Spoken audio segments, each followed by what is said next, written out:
Hey there. I don't know if you've heard, but there's a great new radio show on Para X. 2 hosts, 1 hour, and too much fun. Stephanie and Heidi not only talk about the latest goings-on in the supernatural worlds, they live it. They want to hear from you. They want to help you understand and guide you. And they want you to tune in. So, grab a friend or come alone to gather around that metaphysical table with Heidi and Stephanie. If you're interested in the worlds of the unseen, tune in to the Gathering Radio Show, Tuesdays at 9 p.m. Eastern on Para X Radio.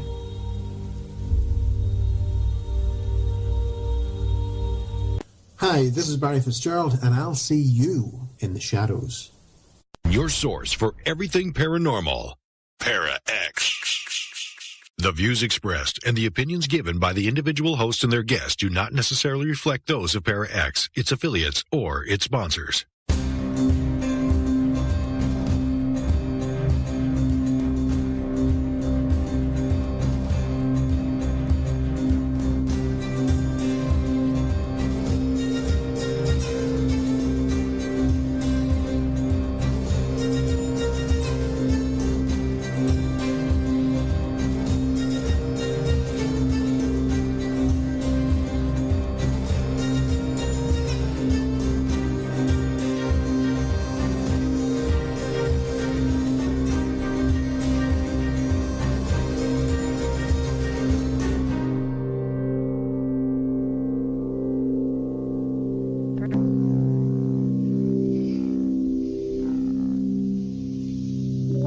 To another Monday night here on the Shadows Radio. I am Rebecca, and Kara is still MIA. So if anybody out there in Radio Land, hey, Radio Land, that's old.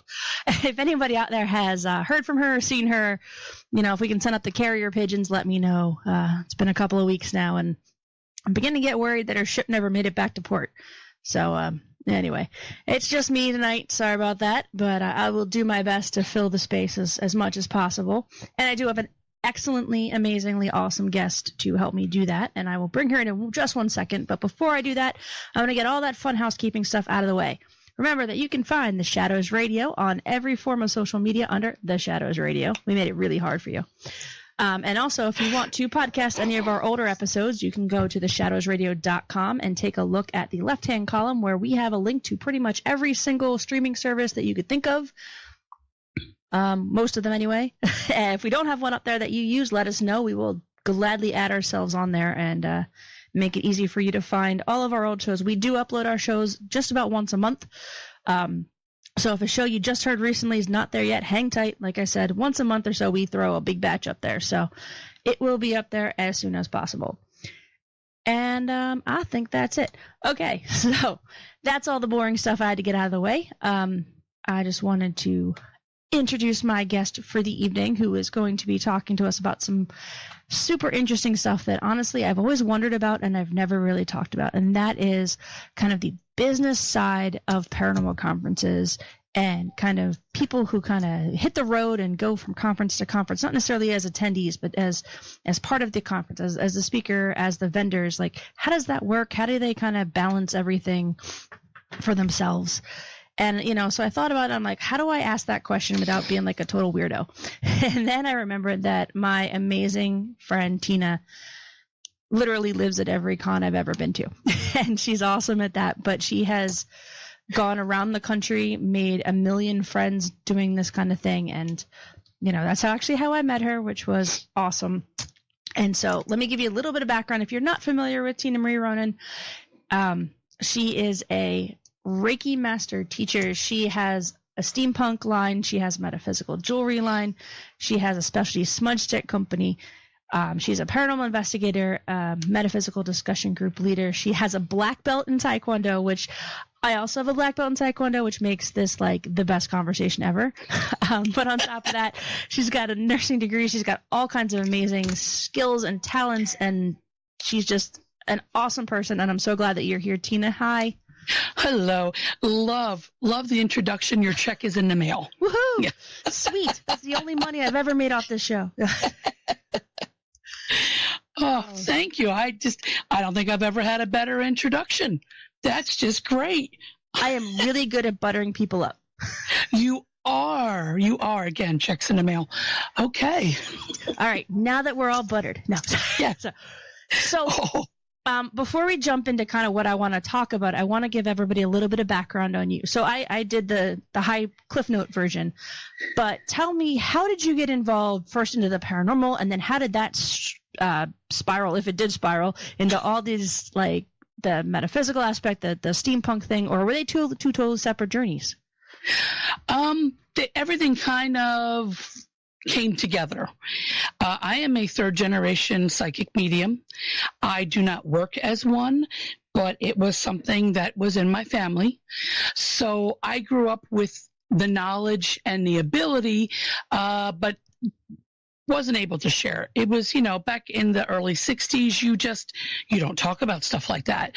That wasn't something that was, known outside of the immediate family.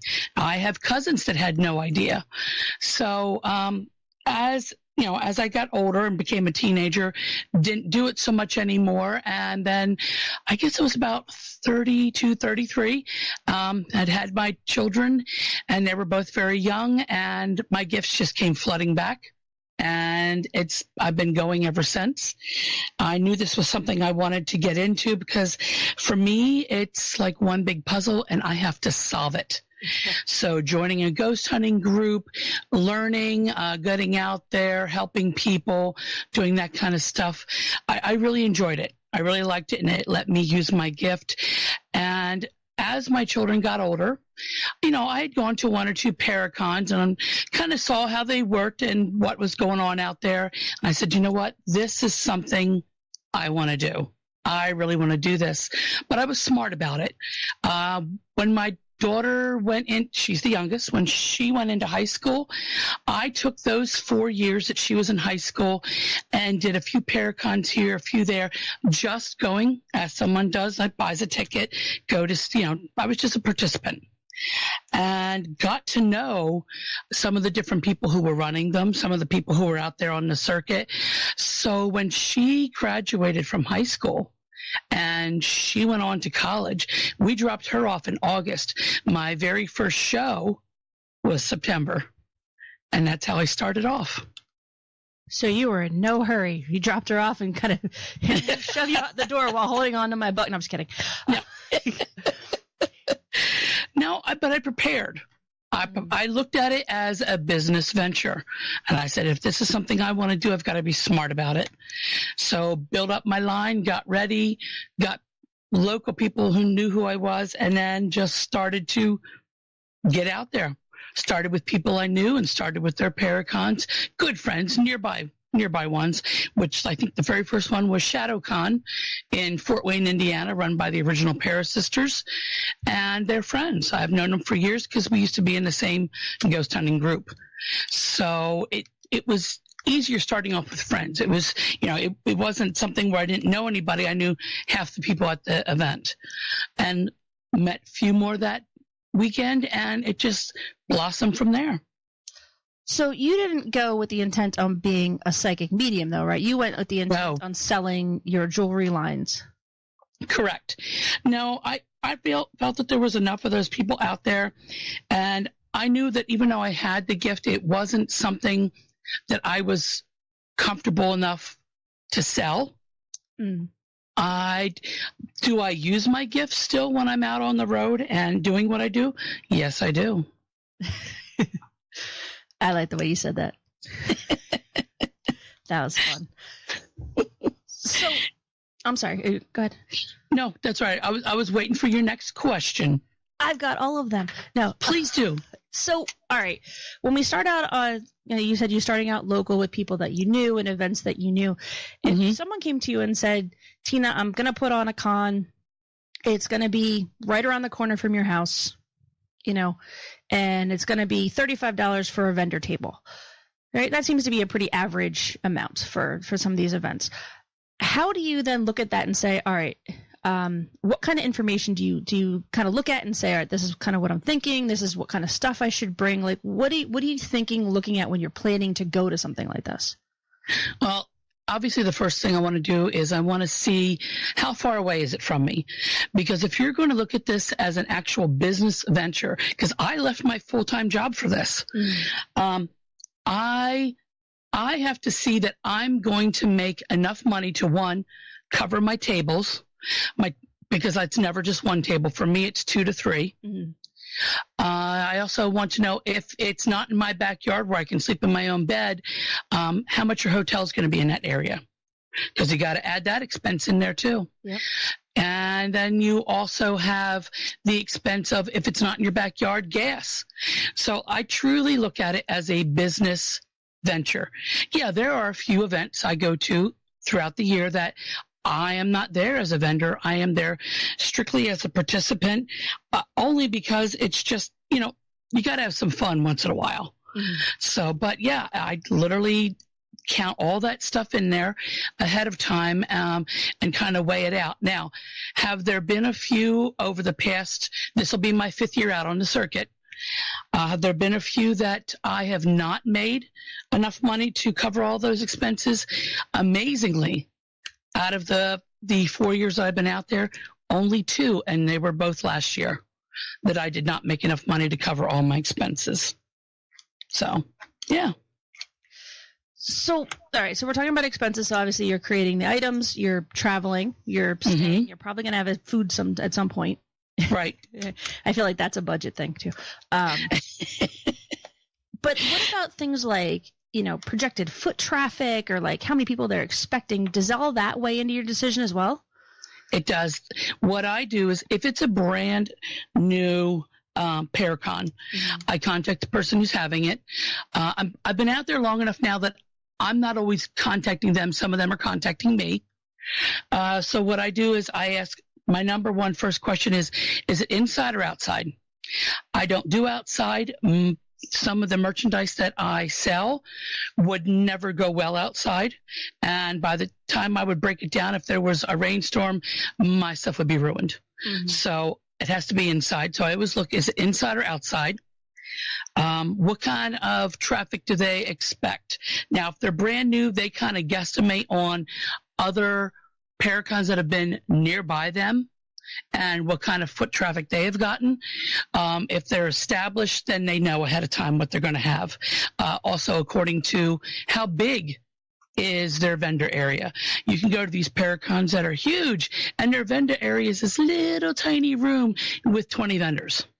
Yeah, that's not going to work either. So if you are out there long enough, be picky and choosy. Know exactly what you want. I ask how much the tables are. How big are the tables?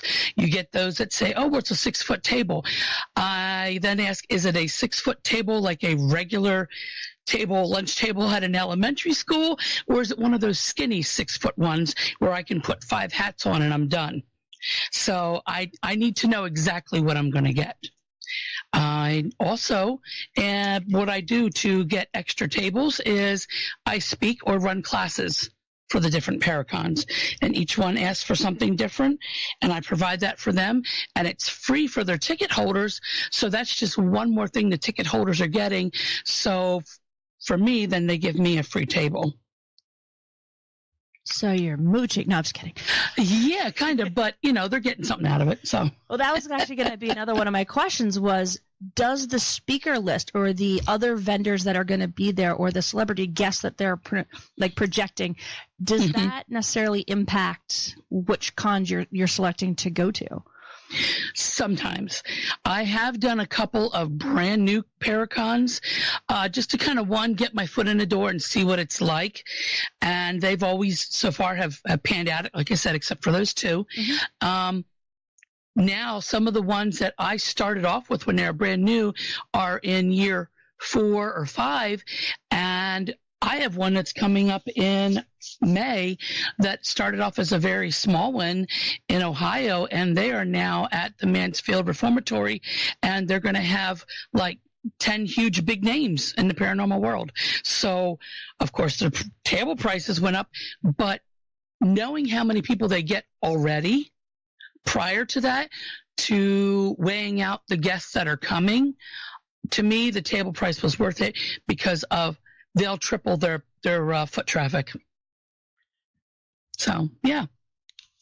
Interesting. So, I mean, I've personally have put on like these little, I'm not even calling them cons because that's a terrible, that they're not even at that level, but they're basically just gatherings of some kind of a nighttime investigation. In the daytime, people set up a bunch of tables. Mm-hmm. So I've run them on a very small scale. I've never kind of scaled out to anything that has really taken off and I never tried to. Mm-hmm. I just did small little, like I said, little fundraiser type events. But right. When you get to some of these bigger events, what do you think the biggest, I don't want to say mistake, maybe misstep people make when they try and scale from these little, like I said, these little small fundraiser events to these bigger cons, like the one you were just describing, where they, obviously are scaling. What are some of the bigger missteps that you've seen people make? Not taking care of their vendors. Well, being a vendor, of course, that's going to bother me, but not taking care of their vendors. I've been to one, and it took me 12 hours to drive to. That's my limit. I won't drive any further than 12 hours for a one-day event. Prior to that, now I'm down to I won't drive 3 hours for a one-day event. But what the Paracon I'm relating to was one that was supposed to be big, huge, had all these big names. And we got there, and the area was filthy. I'm talking utterly filthy. Granted, it was an older building, but there was literally green paint flaking off the walls and ceiling that had lead in it. Oh. Yeah. There was no electric, which meant there was no light. So I literally handed my daughter $50, and I said, I don't know where it is in town. Drive around until you can find a hardware store, a Walmart, whatever. I said, go get me some Christmas lights, yard lights, whatever. And what they did was they brought a generator in, and in that generator, there were 30 vendors plugged in. So nobody had a lot of electric, but I got to hang up some lights, which helped to illuminate the area I was in. But by, 3:30, the sun was on the other side of the building, and I had people literally looking at my merchandise with the light on their phone. That's unacceptable. Take care of your vendors. They're bringing in your foot traffic because people want to buy that stuff. It's not just always the names. A lot of times it's the vendors too. Take care of your vendors, and they will help sell your event. So... Was I at that con? Because I remember a very similar con that I met you at with similar circumstances. I don't think you were at that one. Oh, okay. Yeah, that was the year before I met you. Okay, I say because there. But yeah, right, same area. Okay. I say it was I'm not going to bash them, but yeah, they could have taken better care of their vendors. Unfortunately, the people who paid for their tickets saw that, and they weren't any happier about it. So. Yeah. So what are on the reverse of that, what do you think people have done that have made some of these larger cons these enormous successes? Or do you think it's just like luck of the organization that they got the right people at the right time? Some of it's luck. I think a lot of them are getting smarter, and they're not trying to do it all themselves. Sometimes it's one person who starts off, and then they get themselves a committee, but they still won't let go of control. If they would let go of control and give it to some of the other people who are in their committee and let them help them, things would run better. I've seen some of them struggle like that. And then the year after, when they finally relented and let some of the other people help, then things got better. The one group that I am talking about, Tri-C Ghost Hunters, they're the ones who are running the Parapsychon in Ohio, the one at the Mansfield Reformatory. They love their vendors and take such good care of them. They're just amazing. They provide us a place to go and have lunch, and their people will stay in your booth and help sell your goods until you get back from lunch. But they're amazing. They walk around and go, here's ice cold water. Let us take care of you. Would you like a pop? You want us to go get your coffee? They love their vendors, take care of them. And for that, they get repeat vendors coming back over and over again, ones that people ask for. So those are always good ones. All right, so we know. So I'm writing this down. So we got to get water and pop And don't get lead paint chips in her hat. Okay, I got it. What about if it's not lead paint? Is that okay? Can I get that in? Yeah, that's fine. Okay. Sweep up, for the love of God. Maybe provide a plug or two that work. Yeah, just a few. Because, some of us, well, I'd have to say about 95% of us either use a tablet or a phone to run the credit cards. Yes. And if your phone needs to be recharged, or your tablet, or some of them actually have an older electric credit card machine, they need to be able to, plug into that. But now with kind of a lot of the phones, you don't have to worry about having to be on the internet anymore because they're strong enough that they don't need that. But, oh yeah. So yeah, there's some struggles still out there. All right. So I'm writing this down. So paint chips in her hair. Got it. Electrical shock on a regular basis. I'm just making notes for all the things we got to do when we bring it out here. Yeah. All right. So you signed up for an event. You're ready to go. You're packing your car. How do you decide what of your inventory to bring to a specific crowd? Like, do you bring the same stuff to everyone, or do you pick and choose based on where you're going or what kind of event it is? How does that work for you? First year, I packed everything. Second year, once I got to know some of the Paracons, because there are some that this will be my 5th year there. I know if it's an event I've been to before, like SilCon, Central Illinois Paracon, that one, they absolutely love steampunk. So I will pack every single thing of steampunk that I have and take it with me, as well as the metaphysical. But the metaphysical sells, but not as well as the steampunk. And there's other places where we've gone where we know it's the metaphysical jewelry and the canes and anything like that, or the smudge sticks. They sell, and the steampunk's kind of like, I might sell one or two things. So you get to know the area, you get to know what they expect. I'm also smart about, there are some places like Central Illinois where there are several Paracons almost back to back, and I pick and choose. I don't want to saturate the area with my product. So you have to be smart about it. So yeah, not every single Paracon do I take something, unless I have someone requesting, say, hey, can you bring the canes? I know you don't always bring them, but can you bring the metaphysical canes with you? Sure, I'll do that. You said be smart about it. That knocks me out. So there goes my career in con vendoring, because I got nothing on that. Maybe I need to write a book on how to be a vendor at a Paracon. Oh, let me write that one down. I got some paint chips you can use. Oh, yes. Let's include them with the book. Yes. That sounds like good. Okay. Samples. All right. So now you're there. You get there. You have to set up. Is it just you, or do you bring a crew? When I first started off, it was just me my first year, with occasionally my husband coming.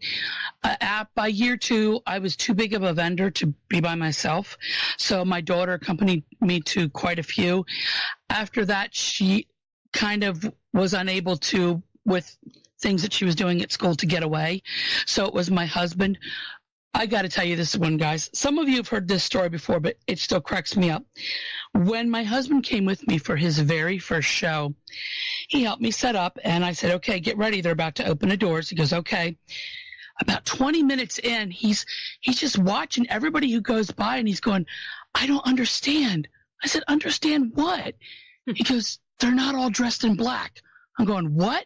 He goes, their faces aren't painted white and they don't have black lipstick. I'm like, do you think everybody who attends these dresses in goth? He goes, well, I didn't know. So you thought he was going to a Manson concert or something? You know what? He had never been to one before. This is not his thing. Gotcha.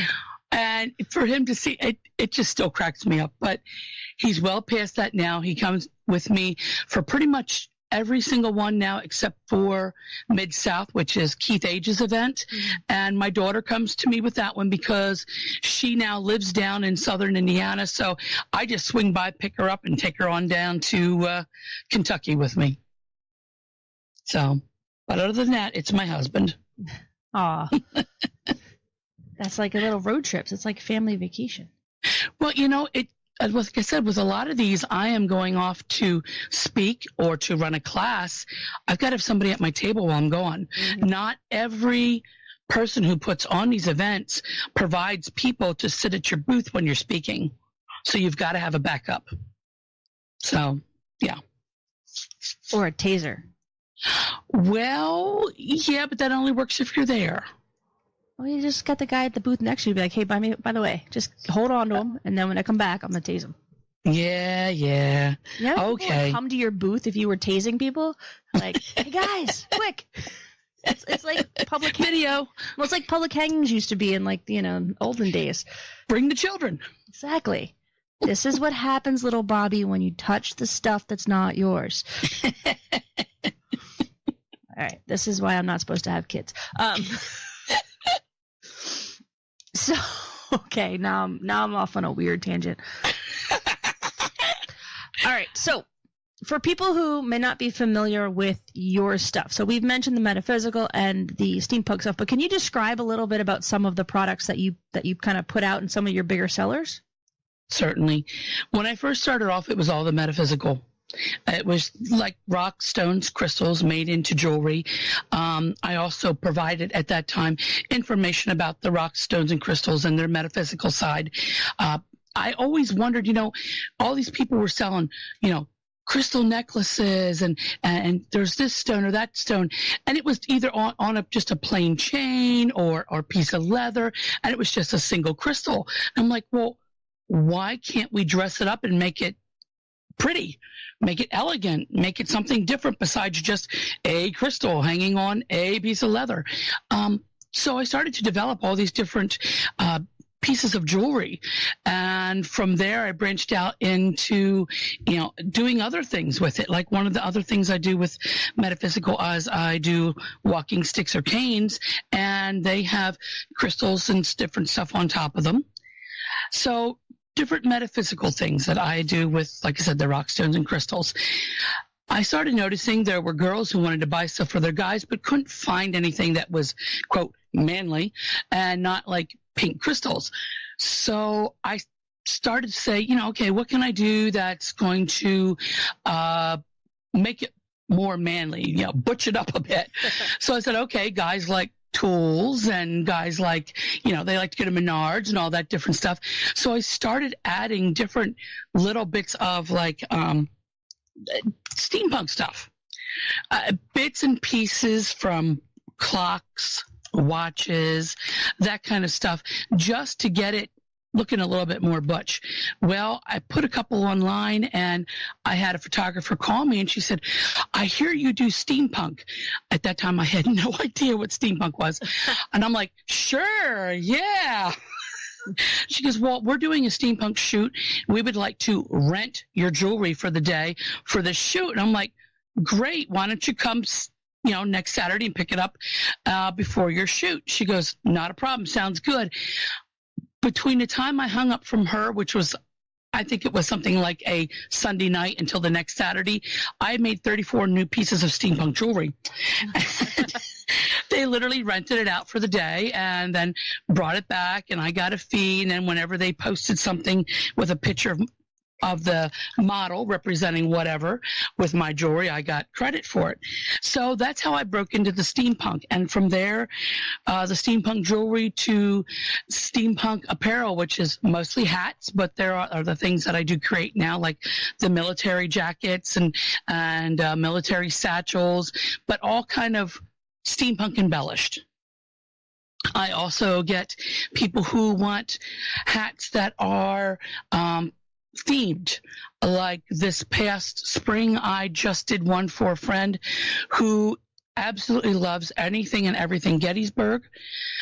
His great-great-grandfather was in the war in Gettysburg, and I created him a hat that was kind of like a diorama on a top hat, complete with a bullet that actually was at Gettysburg that had been found in a field, and added that in there. And so I do themed hats as well.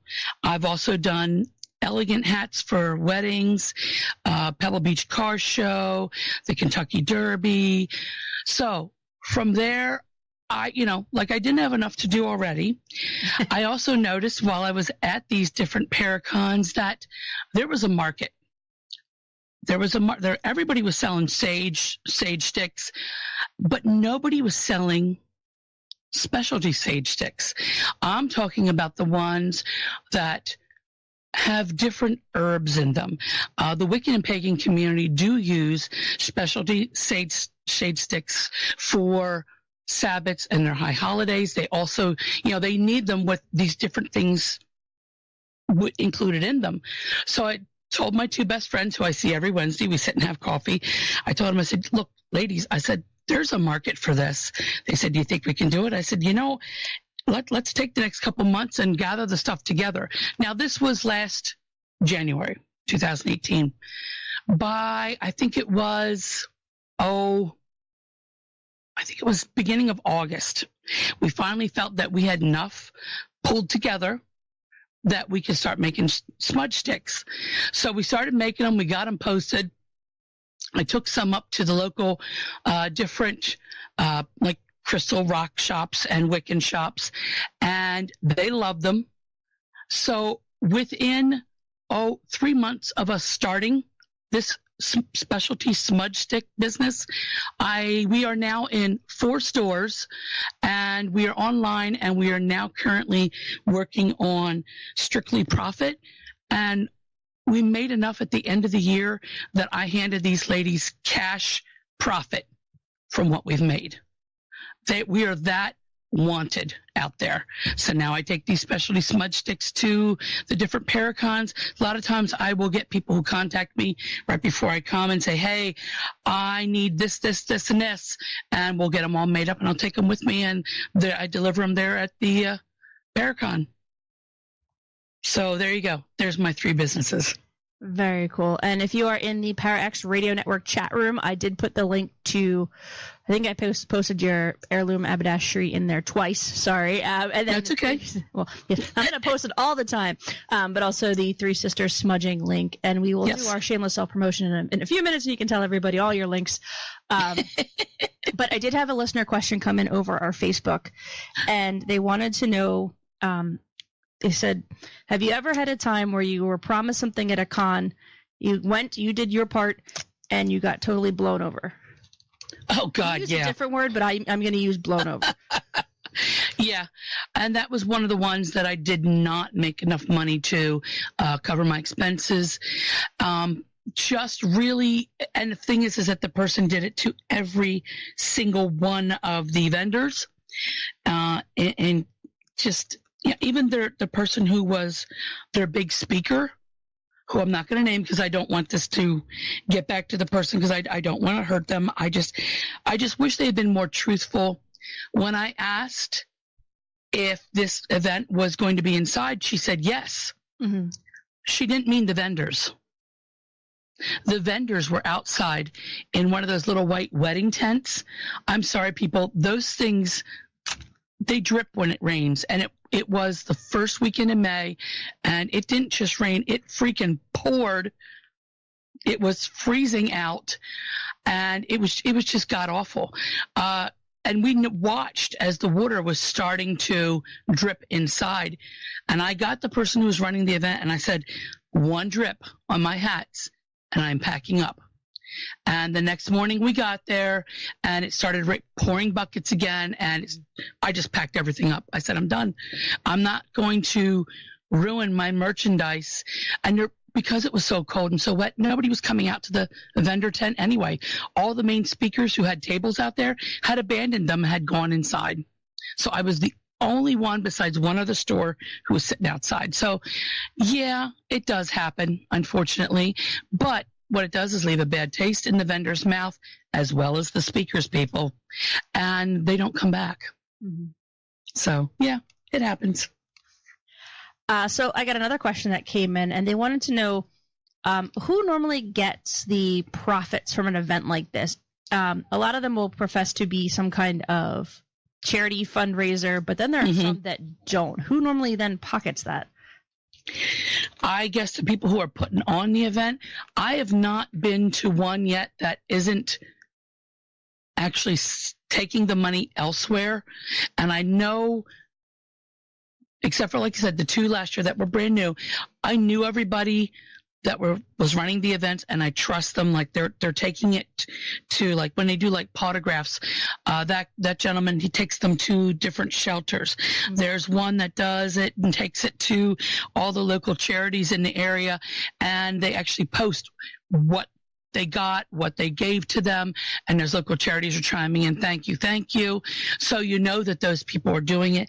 Or if it's actually at the location, then that location usually gets, like if it's, at an older home or a fort, that place actually gets the money and to help for the upkeep of the place. Yeah, as I say, I think most of the ones that I've run across have been, for the benefit of, and then insert, place or location or charity here. Yeah, it's the one I like to work for the most, and I've done quite a few events for them, and I'm always up to help them and my favorite charity is Lost Limbs Foundation.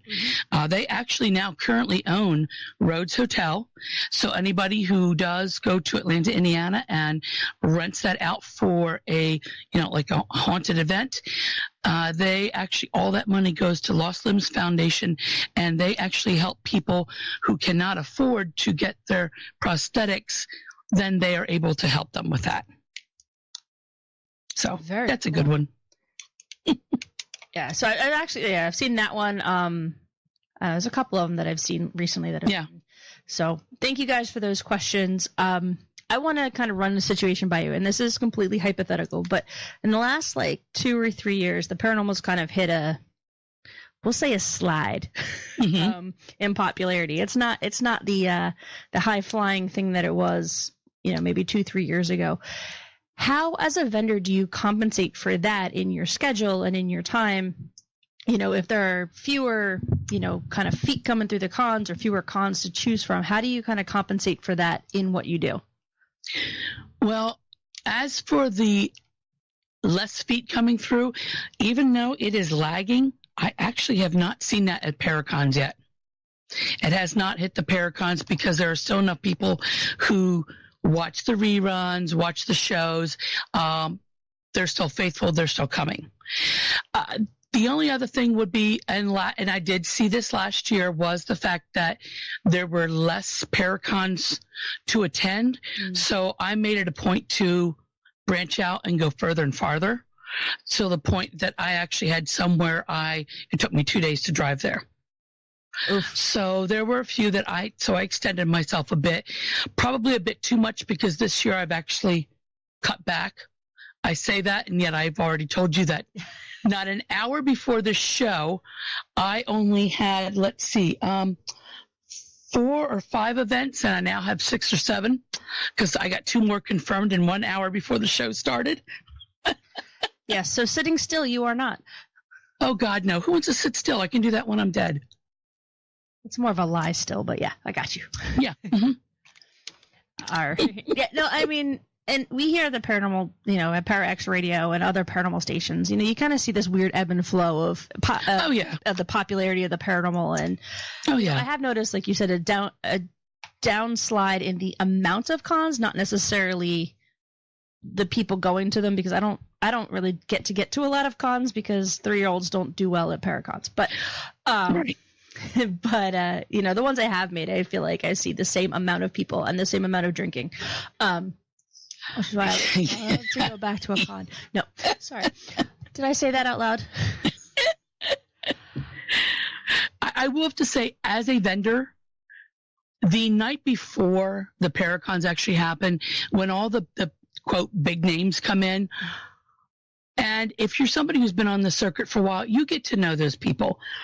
It is so cool to be able to go out with those people, sit, laugh, have dinner, have a drink, and they let their hair down, and you get to know those people that are, quote, on TV or in shows or do different movies and stuff. You get to see the real person. Mm-hmm. Do I post them all the time? No, I'm known as the person who's a friend who doesn't go around and take pictures with them and show off. I don't. I'm quiet about it, and I'm respected for that. And for that, I've got a lot more friends than people know about. So. And then you bothered to spend your Monday with us. I'm so grateful. Yeah. I love you guys. This is the first, paranormal radio that I've ever been on, and it was also the first one I ever tuned into. I love you guys. I will always love Para X. You're my mothership of the paranormal radio. Oh, and now I'm nervous. Okay. Did you? Oh, what was that? Checks in the mail? Yes. Got it. I'm just going to return the one that you sent me. I'm going to copy that back to you. Got it. All right. So before we get too deep, because we are down to the last 15 minutes of the show, I want to do the now infamous shameless self-promotion. So let everybody know where you're going to be, where they can find more information about you, all your links, all that fun stuff. Certainly. There's only one more link. If you want to put it in, Rebecca, while I'm talking, it's the one for the Nature's Earthware. Got it. Okay. You guys can find me on Facebook. If you Google me, I'm there too. I have 3 different companies there. All have their pages on Facebook because it's free. Yes. Yes. Nature's Earthware, WARE. Look them up on Facebook. That's all my metaphysical stuff, as well as Reiki classes, as well as any other classes that I'm running. And I do run a lot of classes. So check there, because at the very top of Nature Earthware's page, there is a huge list that says where I'm going to be, what I'm teaching, and when.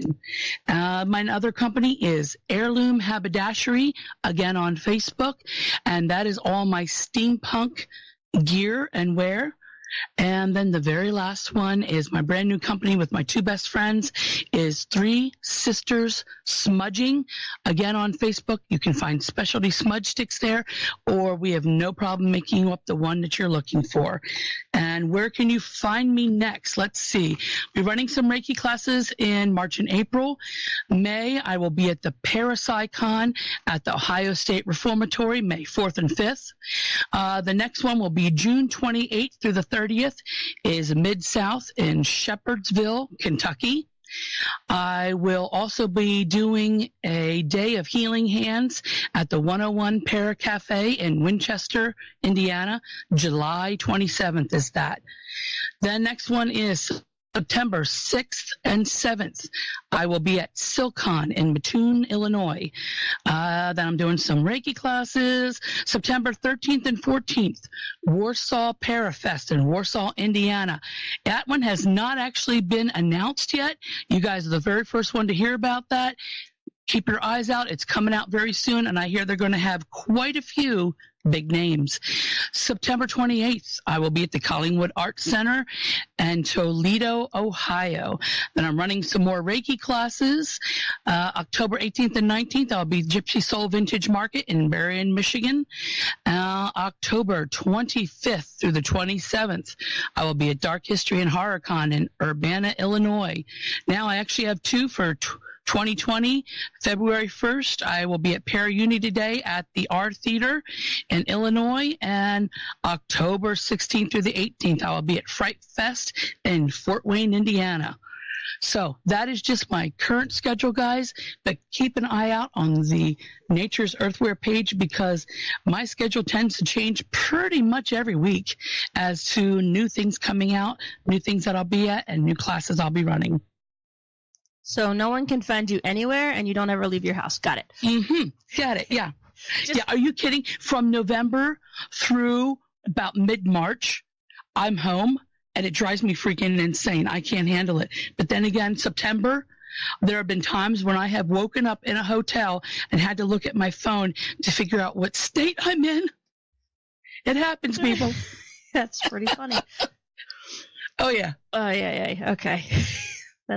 So that was a lot of stuff. So remember, go to Nature's Earthware, WARE, on Facebook, 3 Sisters Smudging, or Heirloom Habedashery, which is always fun. So type it out on your phone first. Make sure you're spelling it right, and you can find it there. And I also know that it's Cece's favorite word, haberdashery. It's just so much fun to say. Isn't it? Isn't it? Oh, I just love it.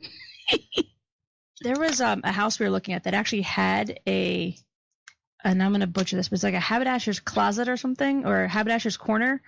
Okay. Like built in. And I was like, I just want to buy this house because I want to say that a lot. And we didn't buy the house, but still, it was like, this is awesome. Yep. Well, I had somebody ask me, why do you call it Heirloom Habedashery? And I said, well, that's simple. I said, I want to make hats and jewelry that are so funky that when you pass away, your kids fight over who's getting it. They're like, oh my God, that's awesome. I'm going, isn't it? Or because you like tomatoes. Yeah, right. Yeah. There's that too. All right. So I have time for one last question. I want to ask, this is kind of a weird question that I was thinking about, but I figured if anybody's going to be totally honest with me about this kind of thing, it's going to be you. So yes, I love you. Oh, I'm sorry. Thank you. Yes, people, I do. Damn, now I owe you more money. All right. Crap. Okay. Sorry. Go ahead. No. So I was thinking about, there was a con here in the Philadelphia area that kind of blew up. The con itself went off without a hitch. People went to it. There was speakers. Everybody was happy. They go home. We find out like 2-3 months later that nobody was getting paid and people were promised all this stuff that never happened. There was also one out in the Midwest somewhere. I'm sorry, not the Midwest. Sorry, the Southwest somewhere, where everyone had paid for tickets, and then the person who was organizing the con just kind of disappeared, and everyone was kind of scrambling for situations like that. Mm-hmm. Now, stuff like that happens in every business, in every kind of world that you live in. Somebody's always screwing somebody somewhere. Oh, yeah. But somehow, whenever it's a paranormal con, the news grabs it and runs with it like we are the worst people in the world. Why do you think that is? Is it just really easy to vilify people who believe in ghosts? What do you think? Oh, yeah. I think that's what it is, because they're always looking for a way to discount us, because, there are people who believe. There are people who want to believe, but they're looking for the answers. And there are those who are just total skeptics and always will be. So it's easy for the media to villainize us, because it's just, it's just a great thing to do. And hey, they've got nothing else good to say on the news, so why make this good? So yeah, it happens. Have I been? Now, I was, excuse me, I was not a part of the one that you first talked about.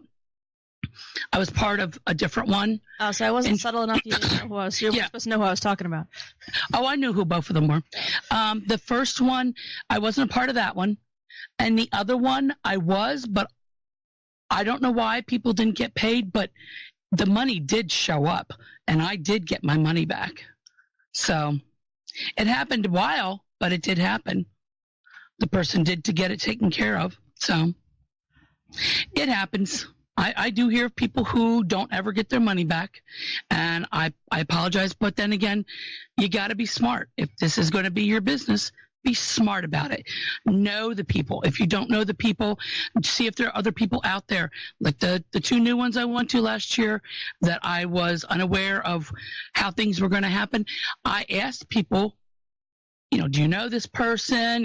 Have you ever been around? Have you been to any of their other events? They all got glowing reports. It wasn't their fault that I didn't make the money back.